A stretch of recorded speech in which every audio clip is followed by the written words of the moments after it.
menjemput Menteri di Jabatan Menteri Ekonomi. 45 minit.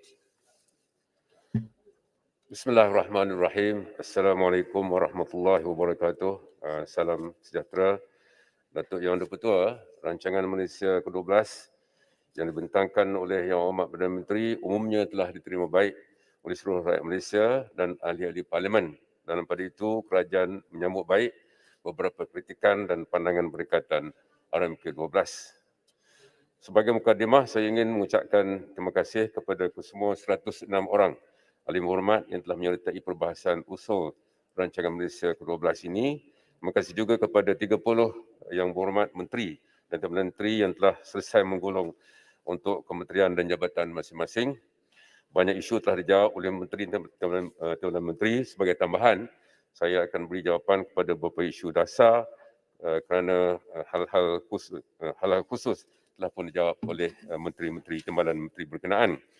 Seramai Datuk Yang Dipertua, seramai 68 ahli berhormat telah berbahas perkara yang menyentuh secara langsung bidang tugas saya di unit perancang ekonomi ataupun EPU. Ia merintasi 7 isu utama, iaitu yang pertama penyediaan pelaksanaan dan pemantauan RMK-12. Yang kedua, peruntukan pembangunan termasuk untuk projek besar. Yang ketiga, kemiskinan dan kesejahteraan rakyat. Yang keempat, kesenjangan dan pembangunan wilayah. Yang kelima, kedudukan ekonomi Bumi Putra. Yang keenam, Kedah, dan ketujuh ialah Petronas. Datuk Yang Dipertua, izinkan saya menjawab isu penyediaan, pelaksanaan dan pemantauan RMK-12 seramai 7 ahli berhormat membangkit perkara ini. Yang Mak Production, Tebrau, Tuaran, Taiping telah membangkitkan isu penggunaan pakar runding untuk menyediakan dokumen RMK-12.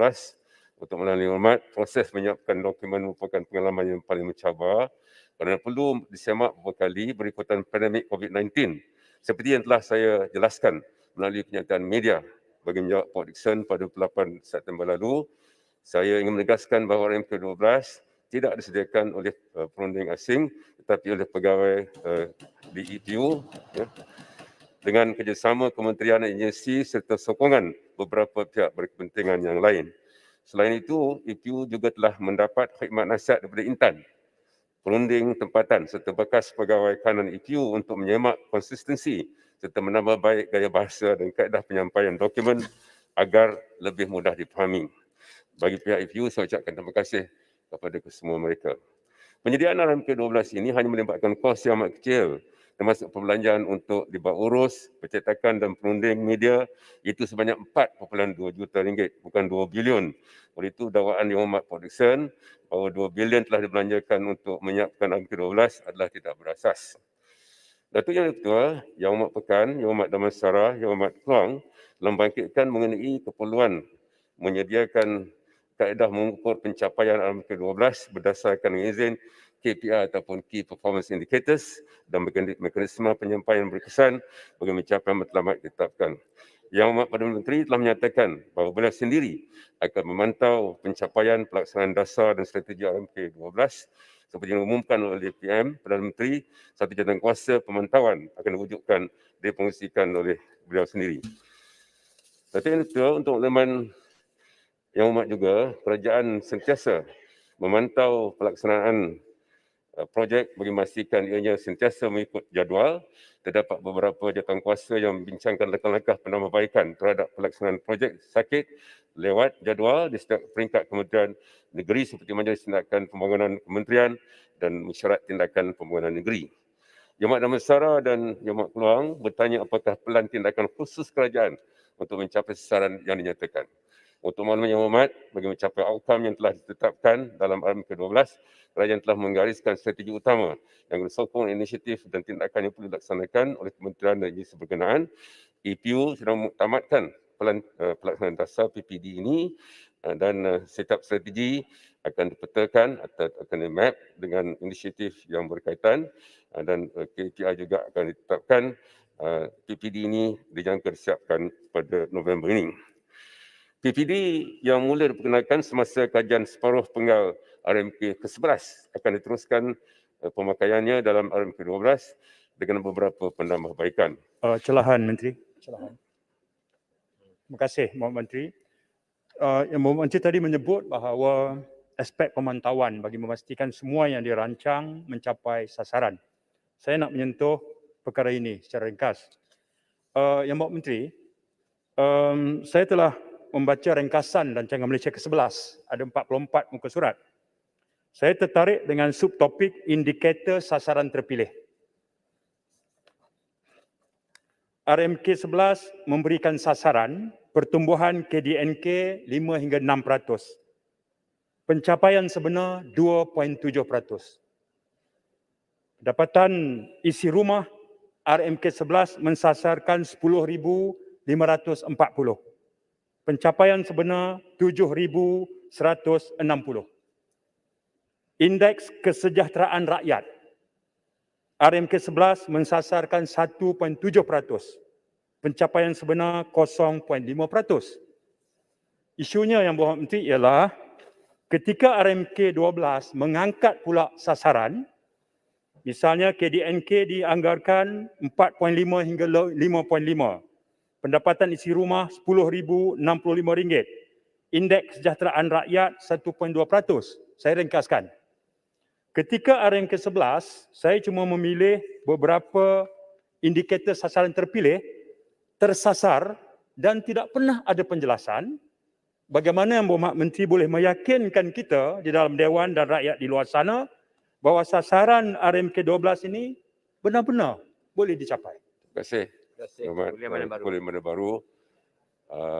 Yang pertama, kita sudah jelaskan dengan terperinci, bukan saja dalam dokumen RMK 12, tapi juga dalam dokumen lain, termasuklah pelan-pelan pemulihan 8 pakej sebenarnya sekali tentang cabaran yang kita hadapi COVID. Jadi merujuk kepada unjuran sekitar 5% dan 2.7% pencapaian sebagai contoh. Ya.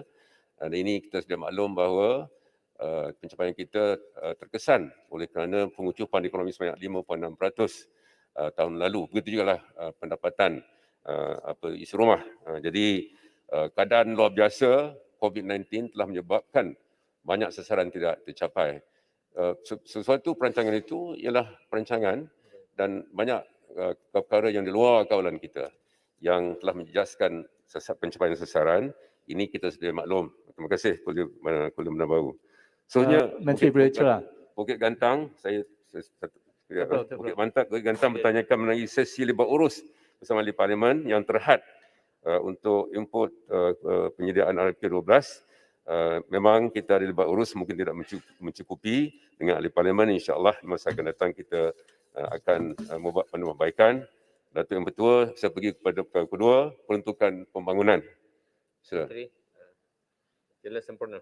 Terima kasih Datuk Speaker, dan berhubung kait dengan pemantauan ini, saya telah juga terlibat dalam perbahasan untuk memastikan oleh kerana perbelanjaan pada kali ini adalah lebih jauh besar berbanding dengan banyak rancangan Malaysia yang kita telah lakukan. Saya sedar alasan COVID, alasan yang lain. Tapi untuk memastikan bahawa ianya dengan izin tidak terbabas daripada matlamat utama yang telah kita gariskan. Saya telah mencadangkan supaya laporan berkala di Parlimen ini diadakan untuk membolehkan kita boleh memantau bukan hanya laporan setelah itu 5 tahun akan datang tentang keadaan kegagalan kita. Kemungkinan kalau lebih awal kita mengetahui tentang apakah kepincangan. Sama ada dari segi pertindihan kuasa negeri dan pusat, sama ada dari segi pelaksanaan pegawai pentadbir yang ada tertentu untuk terbantu projek-projek ini ataupun perkhidmatan tak dapat dilaksanakan. Maka kita mengetahui perkara ini jauh lebih awal. Saya telah mencadangkan supaya laporan berkala di Parlimen supaya ada ketulusannya, ya, supaya ada pertanggungjawaban di sini bagi pihak kerajaan untuk kita dapat mempersoalkannya di masa depan. Terima kasih Yang Amat sempurna. Terima kasih Yang Bertua. InsyaAllah permohonan sempurna supaya diterbitkan secara berkala laporan pemantauan. Ada juga permohonan ahli Parlimen sebetul terlibat dalam pemantauan ini. Kita sudah mencari keadaan terbaik bukan saja untuk melibatkan pihak tertentu dalam pemantauan, tapi untuk memastikan ia akan dapat dihebah pada umum ataupun dengan izin available in the public domain. Ya, terima kasih. Betul yang betul. Mak Keluang dan Papar, memohon perincian untuk berkaitan peruntukan pembangunan setiap negeri untuk RMK 12. Saya maklumkan bahawa projek-projek pembangunan tahun depan belum lagi ditamatkan di peringkat akhir dan akan dibentangkan pada 29 Oktober bila Yang Menteri Kewangan bentangkan ucapan belanjawan. Mengenai permohonan senarai projek-projek di setiap negeri dan kawasan parlimen, kerajaan akan mengenapasi keadaan terbaik bagi menyampaikan maklumat tersebut kepada ahli parlimen. Datuk Yang Dipertua, seramai 30 orang ahli maklumat telah membangkitkan isu kemiskinan dan kesejahteraan rakyat. Seperti mana yang telah ditegaskan oleh Yang Amat Perdana Menteri, kerajaan sentiasa menjadikan agenda basmi kemiskinan sebagai agenda utama bagi memastikan setiap ahli keluarga Malaysia tanpa mengira bangsa, agama dan kaum agar dapat menikmati tahap kehidupan yang wajar ataupun decent standard of living, dan juga akan berusaha sedaya upaya bagi memastikan tiada yang tercicir ataupun no one is left behind. Yang Amat Podikson, Yang Amat Langkawi, Yang Amat Bukit Bendera, Yang Amat Siu, Kuala Langat, Rompin, Kabupaten Kawan, Beaufort dan sempurna membangkitkan langkah-langkah yang kena ambil bagi basmi kemiskinan tegar dalam segi bandar dan luar bandar. Kerajaan komited dalam agenda menangani kemiskinan, keterangkuman, merapatkan jurang pendapatan antara kaum di samping menangani cabaran semasa dan masa hadapan termasuk impak pandemik COVID-19. Justru itu pendekatan keseluruhan negara atau whole of nation approach akan dilaksana dengan penglibatan organisasi masyarakat sivil dan organisasi berasaskan komuniti, pihak berkuasa dan pejabat daerah juga akan diperkasa untuk mengenal pasti dan mengurangkan poket kemiskinan pada peringkat komuniti. Kerajaan menyasarkan insiden miskin tegar sifar pada tahun 2025. Dasar dan strategi yang akan dilaksanakan dalam RMK 12 dijangka akan meningkatkan pendapatan dan taraf hidup isi rumah miskin tanpa mengira etnik. B40 isi rumah Bumiputera, China, India, M40 Bumiputera termasuk anak negeri Sabah dan Bumiputera Sarawak, orang Seri dan kumpulan mudah terjejas. Antara strategi menangani kemiskinan, pertama meningkatkan pendapatan isi rumah miskin, menambah baik akses terhadap perkhidmatan penting termasuk pendidikan, data kemahiran, penjagaan kesihatan dan digital, membaiki kualiti hidup miskin tegar dan memperkukuh mekanisme penyampaian perkhidmatan. Datuk Yang Pertua, Yang Amat Puan Dickson, boleh mencelah sedikit Menteri. Penampang. Terima kasih Datuk Speaker. Menteri, dengan laporan dalam RMK ke-12 ini, 10 distrik adalah termiskin dan 8 daripada 10 itu di Sabah.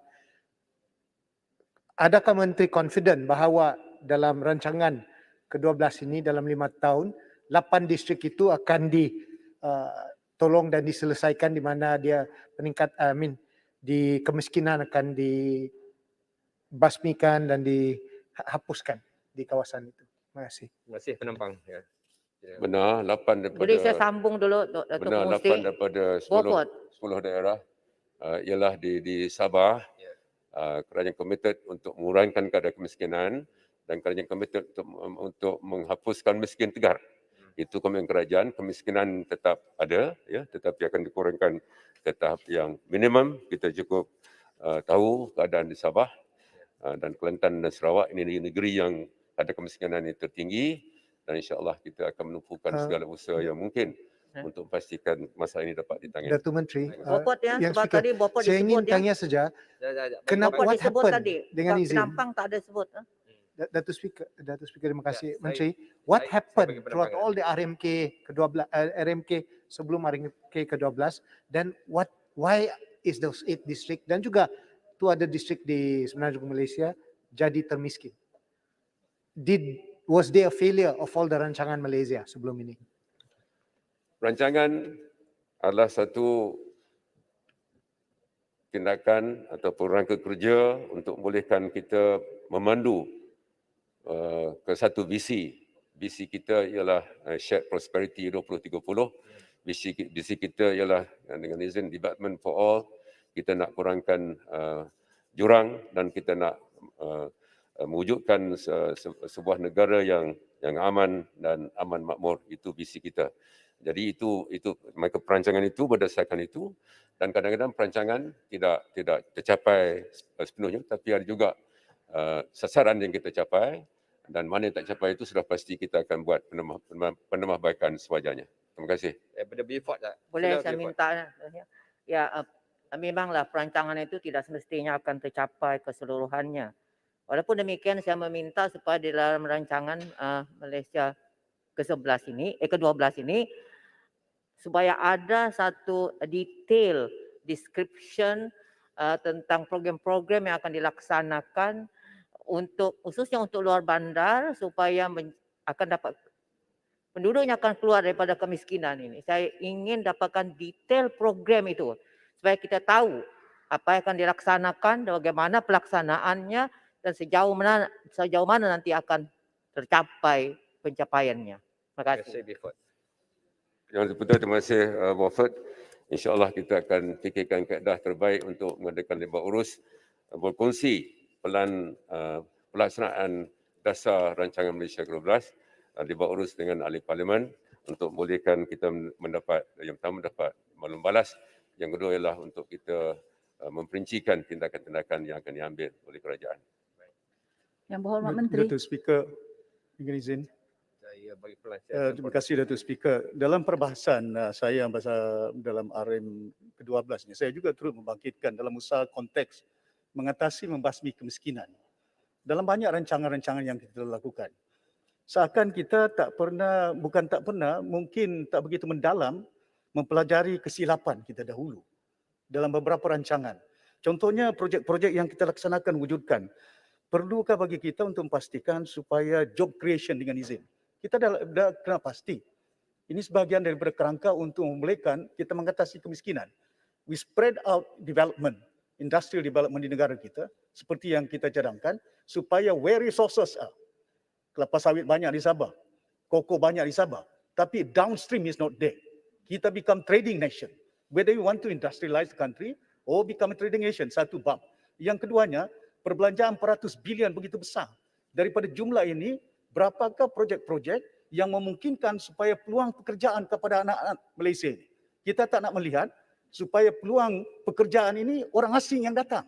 Because why? Lokasi industri ini tak terletak di mana bukan hanya resourcesnya, bahkan juga daripada sudut keupayaan ramai anak-anak kita yang menganggur. So saya berharap dalam rancangan Malaysia ke-12 ini, perancangan ini harus komprehensif, ya, molded in such a way dengan izin supaya kita lahirkan peluang pekerjaan untuk mengatasi masalah kemiskinan negara ini. Terima kasih Datuk M. Tua, terima kasih Sempurna. Kita ambil perhatianlah cadangan daripada Yang Amat Sempurna. Terima kasih banyak Sempurna. Saya tahu Sempurna ada juga bangkit berkaitan dalam perbahasan. Ya. Terima kasih. Okey, Mual, lepas tu saya got to move on. Kota Belud. Yang Sedikit, Berhormat terima Menteri. kasih. Bagi muah je. Yang Berhormat Menteri, keluarga Malaysia bermaksud masa depan kita berkait rapat di antara satu sama yang lain.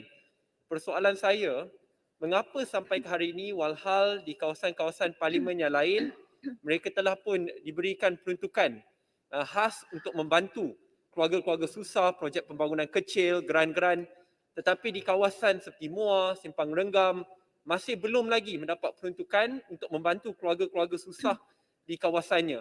Walhal kami telah pun beberapa kali menunjuk minat untuk memastikan bahawa konsep ini dapat diangkat bersama.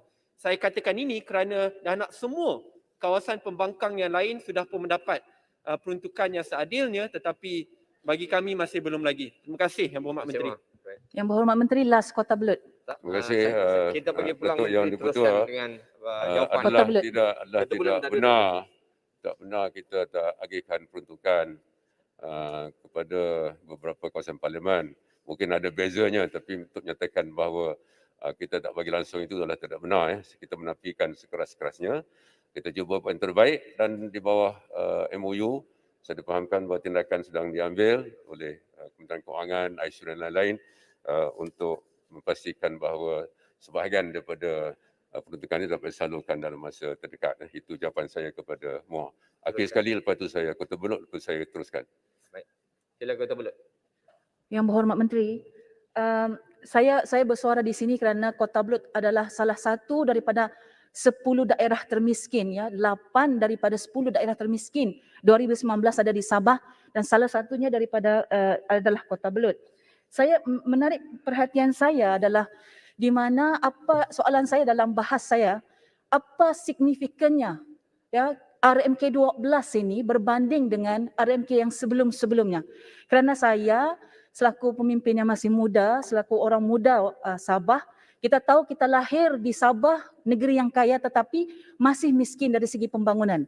Dalam paparan 78 antara isu dan cabaran, di sini ada tertulis di sini kekurangan kerjasama dan ketidakcekapan penyampaian perkhidmatan, kurangnya kolaborasi yang berkesan di antara kerajaan persekutuan dan kerajaan negeri serta penyampaian perkhidmatan awam yang kurang cekap telah menjejaskan usaha merapatkan jurang pembangunan di antara Sabah dan Sarawak. Dan saya bersetuju dengan YB Sempurna tadi bahawa kita perlu job creation ya untuk daerah-daerah miskin ini. Terima kasih. Terima kasih Ketua Bulut. Sila teruskan. Terima kasih Datuk Yang Ketua. Saya mendengar ucapan Kota Belud berapi-api, Saya pun dengar. berucap mendewan. Yang Datuk Ketua mendengar juga. Dan kita tahu bahawa seperti disebutkan tadi 8 per 10 daripada Sabah. Dan yang bezanya kali ini kita tingkatkan lagi azam kita untuk tangani masalah kemiskinan. Ini adalah antara perkara utama yang akan diberi penekanan oleh pentadbiran hari ini. Terima kasih Datuk Yang Ketua. Seterusnya Mat Kelang dan Rompin menyentuh isu kajian semula pendapatan garis kemiskinan ataupun PGK ataupun PLI dan terminologi B40.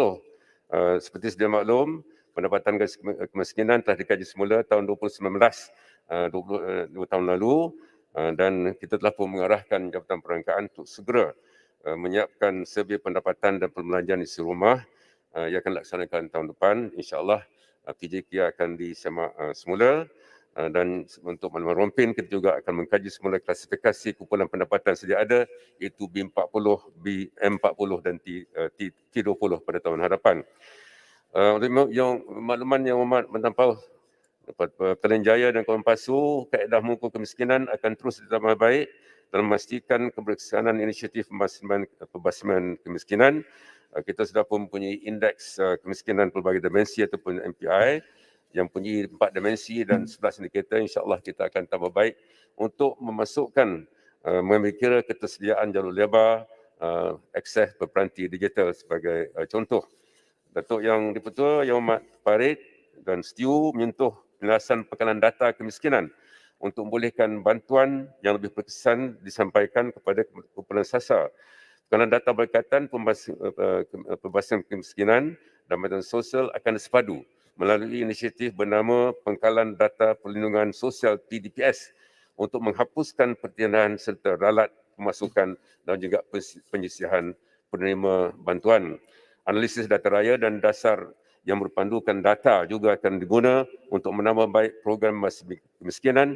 Sehingga ini sebanyak 167 program merentasi semua kementerian dan jabatan melibatkan 13.7 juta penerima bantuan dengan nilai bantuan sebanyak 28.6 bilion ringgit sudah dikenakan pasti, dan PDPS yang saya maksudkan tadi akan dilancarkan oleh Yang Amat Perdana Menteri insya-Allah pada bulan November akan datang, dan ini akan menambah baik lagi kaedah kita menangani Yang Berhormat Menteri, kumpulan sasar golongan miskin. Yang Berhormat Menteri. Okey. Tuan Ketua, masih lagi berkaitan kemiskinan. Dan kalau kita lihat kesan daripada kemiskinan ni bukan hanya kepada ekonomi tetapi juga kepada kesihatan dan pendidikan. Saya ada bawakan isu bagaimana dampak wabak ini kepada keluarga, kepada anak-anak, kepada kesihatan mereka, kepada pendidikan, kepada pengusaha kantin dan juga pembekal-pembekal makanan basah. Maka saya telah mencadangkan supaya diadakan program sarapan pagi percuma di sekolah-sekolah rendah. Seperti mana kalau kita lihat negara-negara maju, Jepun, Finland telah melakukannya dan memberikan impak yang positif jangka masa panjang untuk anak-anak, untuk perkembangan generasi baru dan juga untuk pengusaha-pengusaha kantin yang teruk dihanyak dampak wabak COVID-19. Jadi saya berharap supaya program sarapan pagi ini dapat direalisasikan di dalam RMK 12. Terima kasih Tuan Ketua. Terima kasih Yang Berhormat Menteri. Terima kasih Simpang Lenggam atas cadangan tersebut. Seperti sedia maklum, untuk kumpulan B40 sudah pun ada rancangan makanan tambahan yang maksudkan dari Semarang mungkin untuk seluruh ini sudah pasti perlu kajian lebih lanjut. Yang Berhormat Menteri, ini bukan hanya untuk B40 saja, tetapi kita tahu sekarang ni B40 dah semakin melebar ikut statistik DOSEM dan juga untuk M40 juga turut terjejas. Jadi ini bukan RMT, program yang baru untuk pembangunan generasi baru selaras dengan konsep keluarga Malaysia dan RMK 12 itu sendiri. Terima kasih. Terima kasih Tuan Rangam. Terima kasih atas cadangan tersebut. Datuk Yang Dipertua, berhubung cadangan Yang Mat Igan, program basmati persekitaran khusus di Sabah dan Sarawak, Kerajaan Persekutuan sentiasa kerjasama erat dengan kerajaan negeri untuk melaksanakan beberapa program termasuklah program khas anak negeri untuk Bintara Sabah dan Sarawak, dan untuk tahun ini umpamanya bagi Sarawak di bawah program ini 36 juta diperuntukkan khusus untuk program ini, dan bagi Sabah pula 42 juta diperuntukkan, Datuk Yang Dipertua. Seterusnya saya pergi pada isu agenda pemerkasaan Bumiputera. Ini dibangkitkan oleh 16 orang ahli yang berhormat, ya. Yang Mat Production, Teluk Intan, Muar, Sempurna, Jurlun, Teluk Intan, lagi sekali lagi, dua kali, Batu Gajah dan Parit Bontar telah membangkitkan mengenai cadangan berkaitan penjualan saham atau syarikat Bumiputera kepada Bumiputera lain. Perkara ini telah dijelaskan oleh Yang Hormat Perdana Menteri dan saya juga telah memberi sedikit pencerahan. Ya, seperti kita sudah maklum, dasar ekonomi baru telah mensasarkan pencapaian pemilikan ekuiti corporate Bumiputera adalah sekurang-kurangnya 30%. Itu dasar kita. Oleh kerana pun sasaran ini masih belum tercapai. Pemilikan ekuiti sektor korporat Bumiputera berasaskan nilai pasaran tahun 2019 adalah hanya 17.3% seperti telah dimaklumkan kepada Perdana Menteri. Bukan Bumiputera 25%, asing 45.5% dan nomini 12.3%.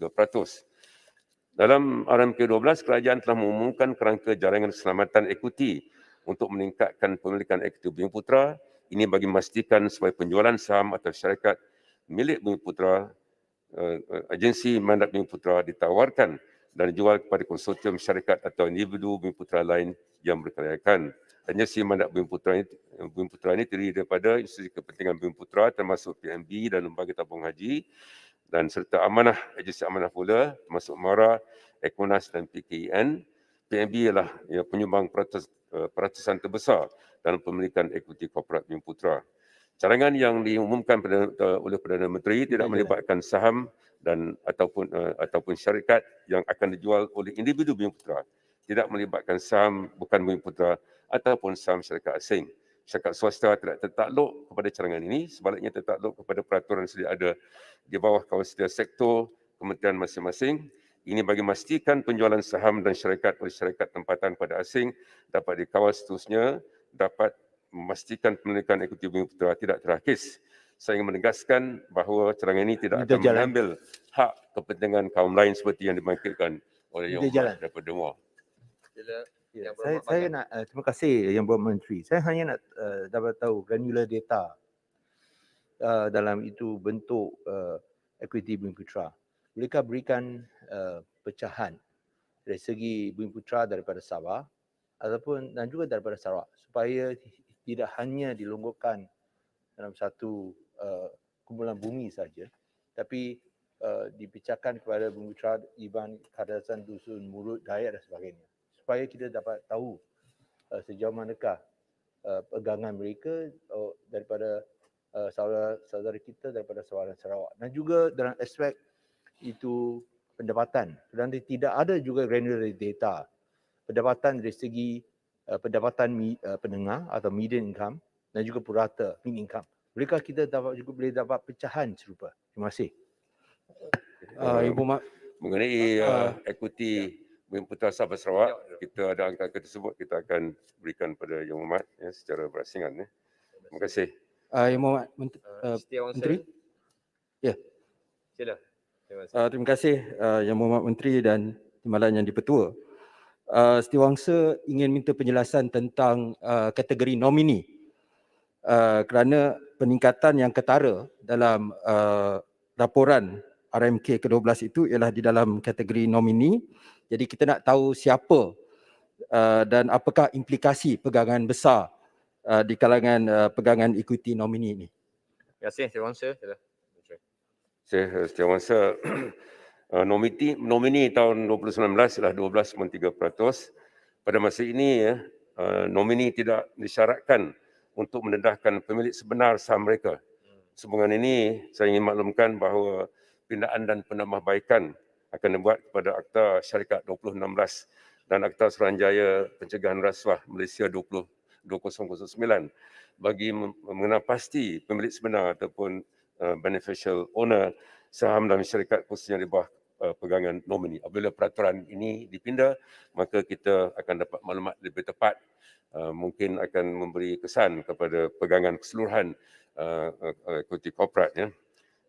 Seterusnya, Datuk Yang di-Pertua, saya ingin pergi kepada mengenai takbir urus dan penyampaian perkhidmatan agensi mandat Bumiputera yang dibangkitkan dari Port Dickson, Parit dan juga Menteri, kalau saya boleh minta laluan sikit. Sempurna minta. Sila. Minta izin Datuk Speaker, Kuala Selangor. saya ingin bertanya dengan Yang Berhormat Menteri berhubung kait dengan apa yang kita katakan equity, ya, yang telah disebutkan tadi. Saya berharap, contohnya kita selaku pihak pemerintah, we allowed dengan izin foreign investment and having stake shareholders to the extent of 15%, 51%. Tapi selepas itu bila kita nak jual, we give priority to the foreigners. But Malaysian, we should be also given irrespective of race and religion. Ini yang kita katakan, jangan kalaulah foreign kita bagi keutamaan, takkan Malaysian terkadang itu boleh kena, saya akui bahawa 30% disuruh dia dalam perlembagaan. Itu tak boleh ubah dah. Kita hormati keadaan itu. Cuma bila stake foreign investment coming in, stake dalam sama ada corporate, sama ada dari segi syarikat-syarikat ni, saya berharap bukan hanya mungkin Yang Berhormat Menteri, bahkan juga MOF, pastikan supaya we must be fair enough, yeah, to all Malaysian. If foreigners can own it, why can't Malaysian? Whether it's Chinese, whether it's Indian. Terima kasih banyak. Saya sempurna. Saya sambung sikit, Menteri. Terima kasih Atas atas perkara yang acara sama, tersebut. Menteri. Kita akan kajilah Menteri, cadangan Kuala yang Selangor sempurna. sikit. Saya Menteri, nak pergi, tak Menteri, masa tak Kuala apa-apa Selangor dah. sikit. Saya sambung perkara yang sama tentang Okey, saham. satu je. Ya. Terima kasih, Kuala Menteri. Selangor, Terima kasih, Datuk. Last. Singkat saja. Perkara yang telah menjadikan satu polisi membataskan penjualan syarikat dan saham-saham milik Bumiputera itu hanya kepada Bumiputera. Nampak sekali pandang semacam satu yang baik, tetapi saya perhatikan ya daripada pihak Bumiputera, ya, syarikat-syarikat mereka sendiri, ya, stakeholders Bumiputera ini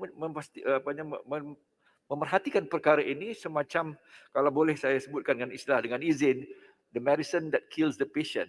Rawatan ini, ubat ini dianggap ubat, tetapi membunuh sebenarnya syarikat dan kepentingan Bumiputera itu sendiri. Saya minta untuk perkara ini sikit dikomentar oleh Menteri. Terima kasih. Terima kasih Kuala Selangor. Sila Menteri. Betul, terima kasih Ada Kuala 12 Selangor. minit. Kita faham apa yang dimaksudkan oleh Kuala Selangor dan saya telah mengadakan beberapa libat urus dengan pihak berkenaan untuk beri pencerahan tentang nasab baru. InsyaAllah kita akan cari jalan bagaimana boleh kita tangani beberapa kebimbangan yang telah dibangkitkan oleh pihak berkenaan, termasuklah syarikat-syarikat Bumiputera. Terima kasih Datuk Yang Bertua. Seterusnya berkaitan kesenjangan dan pembangunan wilayah, ya, 19 ahli berhormat menyentuh perkara ini, Tupekan, Port Dickson, Tuaran, Lak Datu, Sibuti, Igan, Batan Lupa, Papar, Labuan, Baram, ya. Khususnya pembangunan infrastruktur di Sabah dan Sarawak, termasuk masalah keperluan asas seperti bekalan air di Sabah dan Sarawak. Item ke-12 telah memberi tumpuan kepada usaha menangani ketidakseimbangan sosioekonomi dan menggalakkan pertumbuhan yang seksama antara wilayah. Ia penting bagi memastikan supaya setiap lapisan masyarakat dapat menikmati pembangunan yang adil dan seksama berdasarkan konsep kemakmuran bersama ataupun shared prosperity. Pembangunan sosioekonomi Sabah dan Sarawak akan terus menjadi salah satu agenda utama kerajaan dalam RMK 12. Sebanyak 5 bidang keutamaan dan 16 strategi telah dikenal pasti untuk memperkukuh pembangunan Sabah dan Sarawak. 5 bidang keutamaan tersebut termasuklah memantapkan penyediaan infrastruktur, termasuk akses digital, mengoptimumkan potensi ekonomi, menambah akses kepada pengamatan sosial, memperkukuh pembangunan inklusif, memperkukuh kerjasama antara agensi persekutuan dan kerajaan negeri. Seperti yang sedia maklum, kerajaan telah memperkenalkan pemacu perubahan nombor 7 iaitu menggandakan pertumbuhan negeri kurang membangun, terutama Sabah dan Sarawak, bagi merapatkan jurang pembangunan. Antara inisiatif yang dikenal pasti termasuklah agihan sekurang-kurangnya 50% daripada keseluruhan peruntukan pembangunan asas persekutuan pada 6 negeri kurang membangun, termasuk Sabah dan Sarawak. Yoma Igan, Setiu, Hulu Rajang, Rompin, Baram, Tumpat, Sandakan dan Kanga menyentuh mengenai pembangunan sosioekonomi luar bandar dan tidak keseimbangan pembangunan antara negeri dan penjelasan berhubung rancangan kerajaan untuk meningkatkan KDNK di negeri yang pertumbuhan KDNK-nya di bawah kadar purata Malaysia. Antara strategi Datuk Yang Pertua yang telah dikenal pasti untuk merapatkan jualan termasuklah menarik pelaburan yang berkualiti di negeri-negeri, 6 negeri khususnya yang kurang membangun, menambah baik ekosistem perniagaan, mempercepat penyediaan infrastruktur dan perkhidmatan, memperbaikan dan merancangkan aktiviti ekonomi, mempertingkat pembangunan koridor ekonomi wilayah. Contoh projek utama yang dilaksanakan bagi meningkatkan pembangunan sosioekonomi melintasi wilayah dan negeri termasuklah pertama projek Lebuh Raya Pen Borneo di Sabah dan Sarawak, projek Kedah Rubber City di Padang Terap, projek kemudahan infrastruktur di Perlis Inland Port, seterusnya Hospital Kemaman di Terengganu, projek Taman Industri Tok Bali dan projek Central Spine Road di Pahang dan Kelantan. Yang Berhormat Kota Semarahan meminta agar kerajaan terus memberi perhatian kepada pembangunan 5 koridor. Untuk makluman Yang Berhormat, pembangunan sosioekonomi 5 wilayah iaitu wilayah utara, timur, selatan, Sabah dan Sarawak akan terus diberi perhatian di mana potensi sedia ada di wilayah berkenaan dimanfaatkan bagi merangsang pertumbuhan ekonomi serta menangani ketidakseimbangan wilayah. Selain itu, langkah bagi mengalakkan perancangan pembangunan wilayah yang terselaras dan bersepadu juga akan dilaksana melalui kerjasama lebih baik antara agensi peringkat persekutuan dan negeri, termasuklah pihak berkuasa koridor. Pembangunan 5 koridor ekonomi wilayah akan terus diberi perhatian dengan memfokus kepada penarikan pelaburan berkualiti yang khususnya akan mewujudkan peluang pekerjaan dan peluang-peluang keusahawanan. Datuk Yang Pertua mengenai fiada yang dibangkitkan oleh Yang Amat Pengerang, Yang Amat Jempol, Yang Amat Jerantut, Yang Amat Sekejang. Untuk makluman Yang Berhormat, isu utama dibangkitkan ialah perumahan generasi baru fiada dan untuk ini seperti boleh mencelah sedikit. Pasti salah dia. Sila. Terima kasih Datuk Speaker dan Yang Berhormat Menteri. Masalah koridor-koridor ni dah ditubuhkan begitu lama dan berbilion sangat sumber keuangan yang telah dilaburkan oleh kerajaan. Sejak daripada kerajaan BN, PH dan sampai sekarang lah. Kerajaan yang ada sekarang ni kerajaan barulah.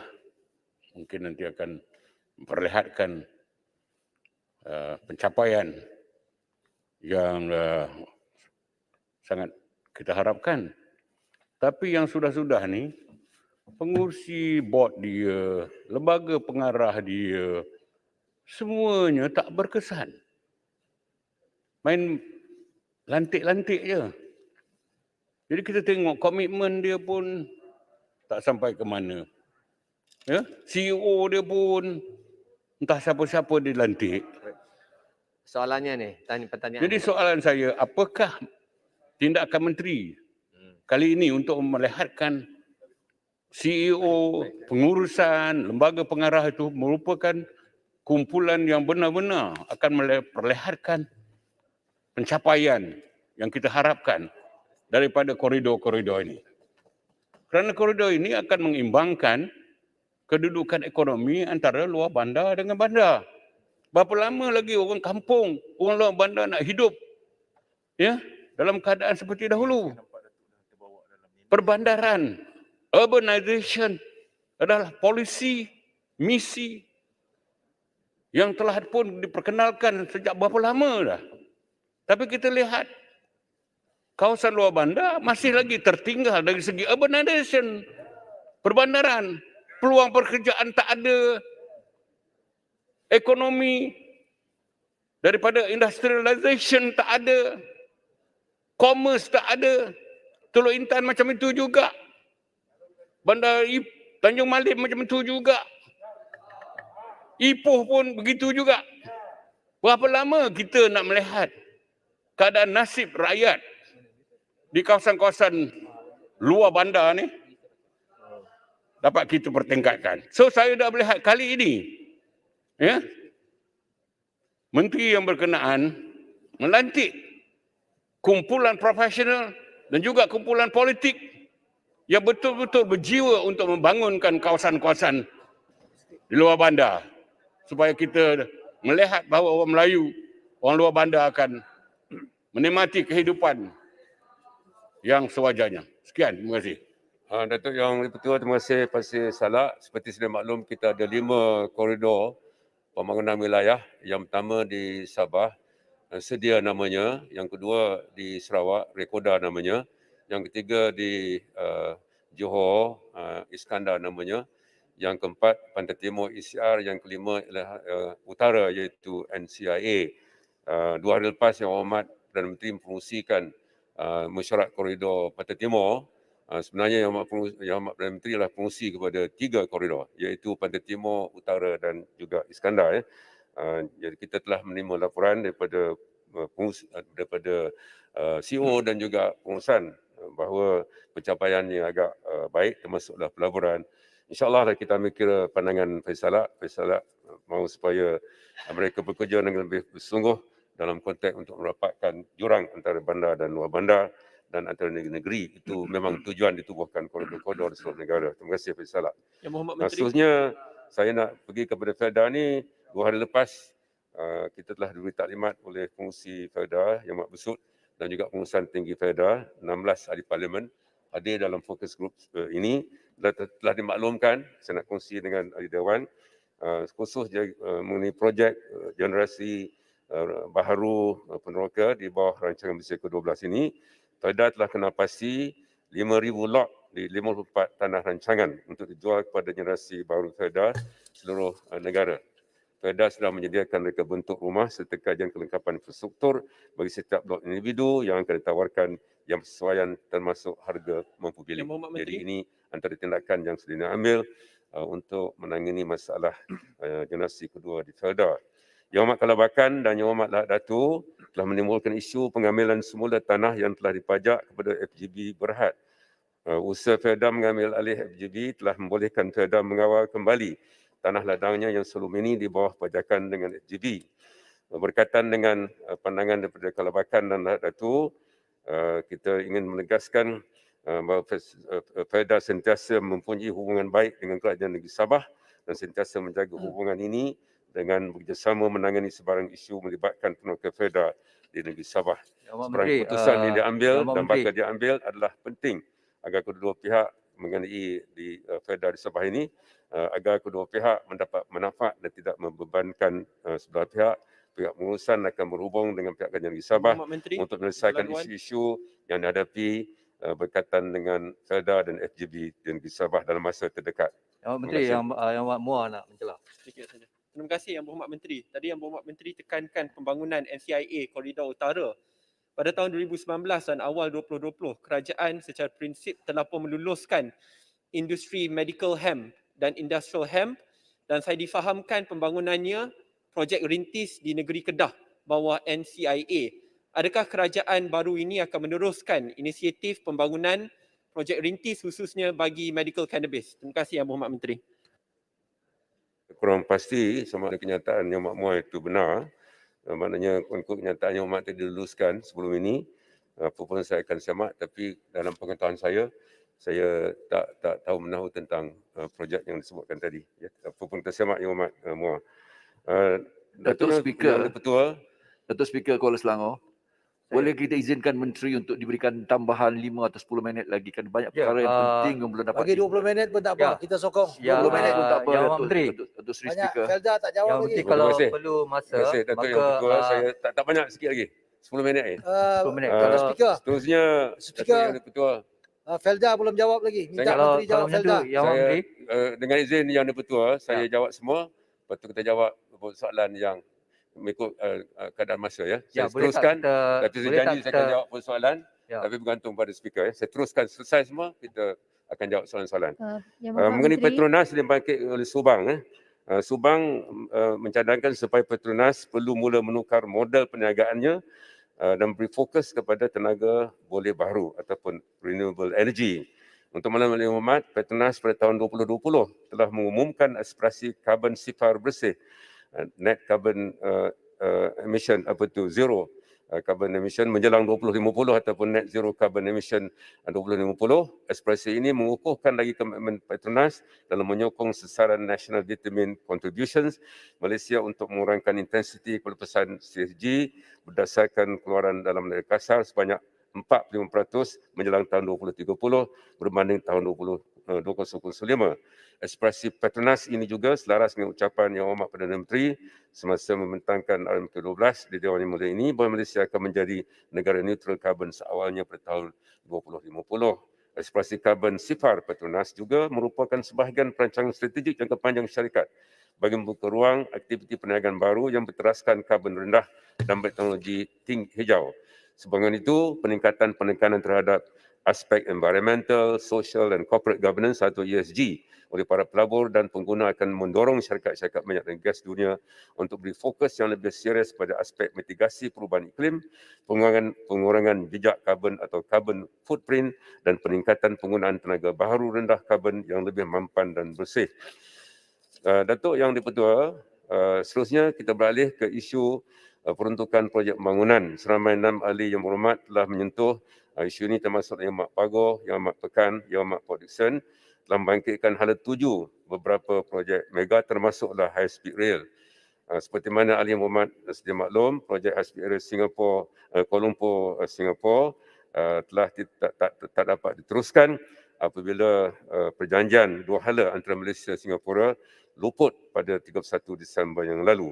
Ini berikutan terma-terma perjanjian tersebut tidak lagi berdaya maju untuk diteruskan oleh Malaysia, terutamanya setelah penularan pandemik COVID-19 memberi kesan yang teruk pada ekonomi dan kedudukan fiskal negara.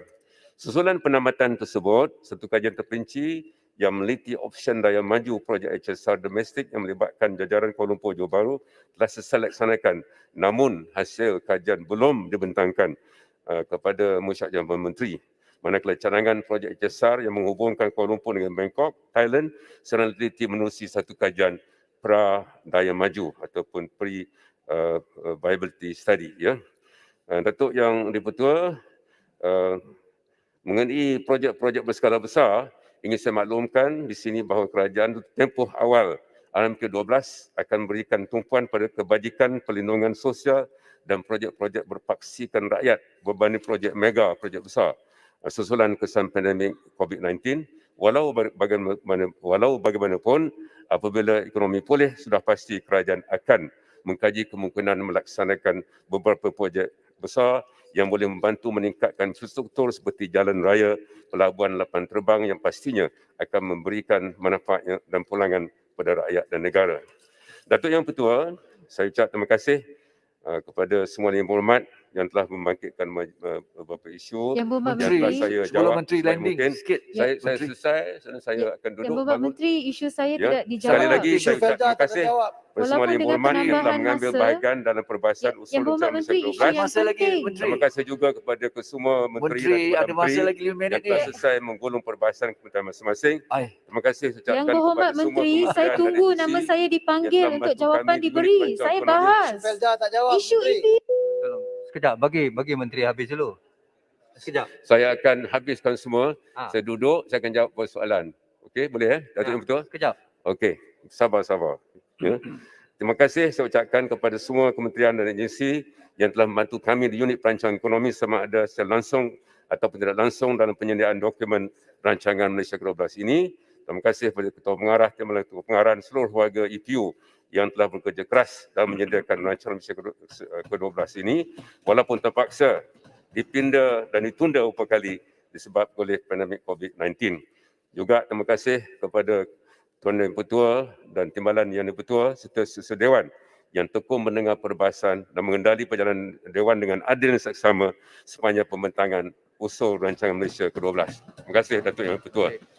Sekarang kalau Yang Pertua izin saya, mungkin satu dua soalan boleh jawab, saya boleh. Kalau, Saya serah kepada Datuk Yang Pertua. Jempol. Sekejap. Kuala Selangor. Jempol. Sekejap. Jempol. Ada usul menteri tak nak ni? Lanjutkan masa sedikit. Usul menteri. Satu dua boleh soalan. Usul menteri dulu. Tuan Yang Ketua, mengikut peraturan mesyuarat 12.1, saya mohon mencadangkan bahawa mesyuarat pada hari ini tidak akan ditangguhkan sehingga diputuskan usul rancangan Malaysia ke-12 oleh Yang Amat Berhormat Perdana Menteri seperti nombor 1 dalam aturan urusan mesyuarat dan usul-usul hari ini. Selepas itu majlis mesyuarat akan ditangguhkan sehingga jam 10 pagi hari Isnin 11 Oktober 2021. Terima kasih. Yang menyokong ada? Tuan Yang Pertua, saya mohon menyokong. Terima kasih. Ahli-ahli yang berhormat, sekarang saya kemukakan masalah kepada majlis untuk diputuskan. Masalahnya ialah usul yang dikemukakan tadi perlu disetujukan. Ahli-ahli yang setuju, sila kata bersetuju. Yang tidak, sila kata tidak. Ya, lebih suara bersetuju, maka usul disetujukan. Jadi, siapa nak tanya question tadi? Batu kawan dulu. Batu kawan, ya. Ya, Batu Kuala Selangor ya, insyaAllah. Batu kawan. Jempol. Kuala Selangor, jempol. Okay. Terima kasih Datuk Speaker, terima kasih Yang Berhormat Menteri. Dalam ucapan perbahasan saya RMK 12, saya telah membangkitkan satu cadangan untuk menubuhkan satu ombudsman ataupun watchdog. Pegawai Yang Berhormat Menteri pun ada minta untuk teks ucapan saya. Jadi saya ingin tahu sama ada tak apa-apa rancangan untuk menubuhkan watchdog ini. Memandangkan ramai daripada keluhan ahli-ahli parlimen di sini daripada RMK 9, 10, 11 sampai 12, projek-projek, program-program tak berjalan di kawasan mereka. Di kawasan saya juga yang saya sebut dalam perbahasan saya. Maka saya rasa ini adalah satu pembaharuan atau reform seperti yang dimeterai dalam MOU untuk menambah baik memastikan apa yang tertera dalam RMK ini dapat dilaksanakan dalam tempoh masa yang ditetapkan. Itu fungsi ombudsman. Saya mohon untuk satu penjelasan daripada Yang Berhormat Menteri. Terima kasih. Maaf, Datuk, Ombudsman bukan bawa Kementerian Undang-Undang ke? Menteri Undang-Undang ke? It can be any mechanism that will be a watchdog. Setakat ini yang dikatakan EPU sahaja. Tapi EPU comes up with this RMK 12. They submit it. The funds come from the government. Siapa akan jadi pemantau untuk pastikan projek itu benar-benar dilaksanakan? It can be any mechanism. We have to come up with a solution. Datuk Speaker, terima kasih. Datuk Yang Ketua, terima kasih Batu Kawan bagi teks ucapan Batu Kawan kepada saya. Memang ada cadangan ombudsman. Seperti Datuk Yang Betul sebut tadi, ini mungkin di luar bidang kuasa. Apapun seperti Yang Berhormat Perdana Menteri menekankan, beliau sendiri akan fungsikan jawatankuasa pemantauan. Dan ini satu kaedah yang sudah pasti akan memastikan bahawa kesemua strategi dan inisiatif yang digariskan ke-12 akan dipantau dengan baik. Apapun kita akan lihat, seperti saya sebutkan tadi, kita terbuka pada cadangan ya, bagaimana untuk pastikan ahli-ahli parlimen mungkin boleh terlibat dalam beberapa aspek pemantauan RMK 12. Ya. Ini akan saya bincang dengan Yang Berhormat Perdana Menteri. Datuk Speaker, sedikit. Perdana Menteri yang table RMK ini tidak boleh menjadi sebahagian daripada bahagian untuk memantau, untuk mengimplementasi projek-projek dalam RMK 12. The Prime Minister who table RMK 12 cannot be part of the body that is the oversight body. Di mana ketelusan? So he cannot be. Saya faham sebab di sebalik keputusan ini, tetapi realistically it cannot be. It cannot be judge, jury and executioner in one person. Yalah, tapi Jadi saya mohon you must have another party, contoh satu jawatankuasa khas Menteri kata atau jawatankuasa satu tadi. jawatankuasa yang boleh memantau, yang bebas, yang tak ada Yang kaitan dengan ahli-ahli parlimen, Yang agensi-agensi yang bebas yang dapat memantau. kita tak nak, ini untuk penerangan bukan untuk perbahasan. Menteri dah kata jawatankuasa. Ya. Kuala Selangor. Terima kasih Datuk Jempol Seri Yang tadi. Di-Pertua. Terima kasih Menteri. Aduh. Saya membangkitkan perkara ini kerana ini adalah pada saya kunci kepada RMK 12. Kita telah gagal untuk mencapai sebuah negara berpendapatan tinggi.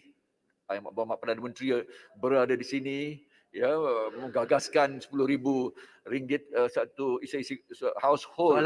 Soalan. Ya, nanti kejap. Saya kena explain sebab tidak ada jawapan yang diberikan kerana kita telah mengalami apa yang distilahkan sebagai deindustrialization ataupun kita telah keluar daripada kepesatan industrialisasi secara peramatang. Saya yakin Menteri faham apa yang saya maksudkan. Namun apakah RMK 12 kali ini yang dicerakin dan dirancang sebegini mampu untuk membawa kita menjadi the fifth Asian tiger yang saya kira rata-ratanya tidak dapat dijawab, digarap. Ya, khususnya dalam erti kata menjana produktiviti dan high performing value added industries. Ini sangat mengecewakan kerana kita tidak akan transition kepada satu negara maju berpendapatan tinggi dengan hanya gig economy, nothing against gig economy, tetapi disitulah yang saya kira RMK gagal dan tidak cuba disentuh, maaf, oleh menteri, khasnya juga kerana kita telah kehilangan posisi sebagai destinasi pelaburan kerana political instability dengan Sheraton, langkah Sheraton dan Sabah dan semua. Yang Hormat. Cukuplah Datuk Seri. Papar. Menteri berkaitan sedikit. Papar. Ya. Menteri. Ya, Menteri. jawab, menteri nak jawab. Menteri Bayan Baru sedikit saja. Sekejap. Satu-satu. Jawab menteri ya. Oh, sorry. Papar. Untuk makluman Kuala Selangor, kita ada pemacu perubahan 2, memangkinkan industri strategik termasuklah advanced manufacturing. Ia terkandung dalam rancangan Malaysia ke-12. Terima kasih. Jempol. Okey, terima kasih. Moga berjaya menteri. Menteri, sedikit tentang Bayan Baru. Saya nak Jempol bagi dulu, Bayan Baru jempol. belum. Ya. Okey. Papar. Saya jempol dulu. Papar. Jempol Papa. Okey. Last kali Papar. Bayan Baru. Dah habis. Ya. Jempol. Okey. Sempurna. Okey. Saya dah bangkitkan soal rumah generasi baru Felda yang terbengkalai. Apakah strategi dalam MK12 ini dapat diselesaikan kerana kawasan di Jempol lebih kurang 600 unit terbengkalai. Dan yang keduanya, saya ucapkan tahniah kepada Yang Amat Berhormat Perdana Menteri kerana telah pun memasukkan RMK 12 itu, iaitu model pembangunan perumahan berasaskan konsep panel sendiri. Jadi saya tanya soalan, apakah konsep panel sendiri, standardnya dan bagaimana cara untuk dapat kita merealisasikan dalam tempoh RMK ni. Terima kasih. Wah, Jempol pandai. Ada jawapan menteri? Ya, Datuk yang pertama Jempol, yang model ni sedang diteliti oleh Felda. Yang kedua berkaitan dengan rumah-rumah yang kurang dari 70% siap. Ya. Ini Felda masih lagi mencari jalan terbaik ya bagaimana untuk selesai masalah ini. Jadi Jempol saya maklum dia pun ahli fokus group Felda. 2 malam lepas kita dah mesyuarat. InsyaAllah lah besok dengan Jempol boleh bincangkan. Terima kasih. Sempurna. Datuk Yang Dipertua, Yang Berhormat Menteri, dalam perbahasan saya juga membangkitkan tentang human capital development yang ada di negara kita dalam beberapa rancangan. Kita belanja beratus juta ringgit untuk membina umat, upskilling them, knowledge yang ada. Tapi malangnya, sebahagian daripada mereka yang punya keupayaan move outside. Apakah rancangan kerajaan? Kalau ada, dan untuk memastikan dalam rancangan Malaysia ke-12 ini, membolehkan kita yang towering Malaysian. We don't want them be towering somewhere elsewhere. Kita nakkan supaya polisi dasar yang ada memungkinkan kondusif dengan izin, membolehkan mereka balik ke negara untuk melahirkan peluang pekerjaan, ideas, pembangunan yang ada untuk membangunkan negara kita. Adakah kerajaan mempunyai rancangan? Kalau ada, saya nak tahu apa rancangan dia dalam rancangan Malaysia ke-12 ini. Saya kira Menteri Sumber Manusia bercakap dah hari ini, apapun sempurna pembangkang kerajaan Malaysia sama fikir bagaimana untuk pastikan kita dapat retain talent dalam negara kita. Terima kasih. Menteri. Papa. Menteri. Papa. Speaker, last boleh Bayan Baru. Lepas Papa Bayan Baru. Terima kasih. Papar. Saya ingat Bayan Baru. Papar jangan lupa. Papa. Sekarang Papar. Ya. Terima kasih Datuk Yang Dipertua dan juga terima kasih kepada Datuk Seri Menteri kerana memberi peluang kepada saya. Tadi Datuk Seri Menteri ada menyentuh tentang Sabah Economic Development and Investment Authority, iaitu SEDIA, yang mana tujuannya ialah tidak lain dan tidak bukan ialah untuk memberi peluang pekerjaan, pelaburan dan juga pelancongan serta untuk menjana pekerjaan. Akan tetapi apa yang kita dilihat di Sabah ini hari demi hari ramai graduan-graduan yang tidak dapat mencari kerja. Jadi di Sabah juga adalah merupakan salah satu daripada negeri yang tertinggi di mana orang graduan tidak dapat mencari kerja. Dan kedua, apa yang saya ingin katakan di sini, selama kita di dalam menjana peluang-peluang untuk pekerjaan, berapakah berapakah dana-dana dan peruntukan yang telah diberikan oleh Kerajaan Persekutuan kepada Sabah untuk sedia? Terima kasih. Terima kasih. Menteri nak jawab atau nak dengar bayan baru dulu? Okey, akhir sekali bayan baru. Terima kasih Speaker dan terima kasih Menteri. Dalam perbahasan saya bangkitkan tentang isu Malaysia semakin menjadi sebuah negara consumer ya. Di mana daripada semua handphone, peralatan, semuanya made in China ke negara-negara lain. Tetapi Malaysia, made in Malaysia itu produk-produk made in Malaysia semakin merosot. Jadi saya mohon Menteri penjelasan bagaimana kita made in Malaysia great again. Terima kasih. Terima kasih Menteri. Mengenai Akhir sekali ya. papar, saya akan jawab secara bertulis jumlah peruntukan kepada sedia dan tempoh sejak 10 tahun ni sedia ditubuhkan. Masalah pengangguran kita sedia maklum, ini masalah global dan juga di Malaysia pun kita masalah dan kita cuba tanganinya. Mengenai Malaysia, to make Malaysia great again ni, saya ingin maklumkan di bawah macu perubahan 11 meningkatkan pembangunan inklusif, termasuklah untuk meningkatkan teknologi ini. Salah satu daripada fokus kita ialah untuk membangunkan teknologi tempatan. InsyaAllah ini akan dapat kita jayakan dengan usaha gigih oleh MOSTI khususnya dan jabatan-jabatan lain yang lain, jabatan kerajaan lain. Terima kasih Datuk Yang Tun sekali lagi, dan saya ucapkan terima kasih juga kepada Yang Hormat yang memberi pandangan, dan mana-mana yang baik itu sudah pasti kita akan ambil perhatian. Terima kasih. Assalamualaikum warahmatullahi wabarakatuh. Salam. Terima kasih. Yang berhormat semua, sekarang tamatlah jawapan-jawapan menteri di dalam perbahasan untuk usul rancangan Malaysia ke-12. Ahli-ahli yang berhormat, sekarang saya kemukakan masalah kepada majlis bagi diputuskan. Masalahnya ialah bahawa usul pembentangan rancangan Malaysia ke-12 oleh Yang Amat Berhormat Perdana Menteri seperti yang tertera dalam aturan urusan mesyuarat hari ini di bawah perkara 1 hendaklah disetujukan.